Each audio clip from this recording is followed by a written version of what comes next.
La grippe espagnole de 1918, comme c'était la guerre à cette époque-là, on ne sait pas trop bien comment les choses se passaient. On savait que c'était un virus, on avait déjà des éléments de virologie, mais la typologie, ou plutôt la taxonomie précise, n'était pas connue. On a commencé de numéroter ces virus beaucoup plus tard.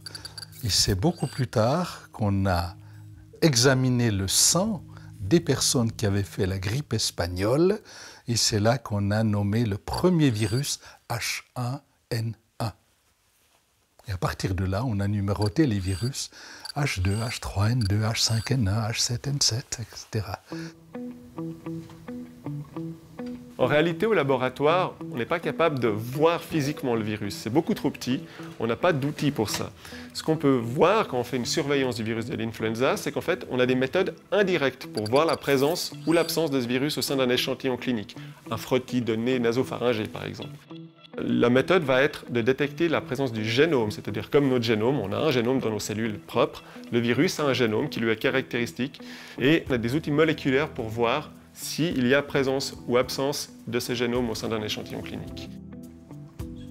En fait, le virus de l'influenza est surveillé en Suisse par un réseau d'environ 200 médecins répartis à travers la Suisse, dont 80 nous envoient directement des échantillons, c'est-à-dire des frottis nasopharyngés, directement ici au laboratoire. Et nous, au laboratoire, on fait la surveillance, c'est-à-dire qu'on essaie de détecter la présence du génome du virus de l'influenza dans ces échantillons. Auquel cas, ces médecins sont évidemment avertis, les autorités également, qu'il y a une arrivée, généralement autour de la période de décembre, des premiers cas d'influenza au sein de la population. On étudie et on surveille le virus de l'influenza, car c'est un virus qui évolue extrêmement vite. On sait qu'il peut introduire énormément de mutations, ou qu'il peut, à travers le monde aviaire et le monde humain, réassembler un petit peu son génome, si on veut.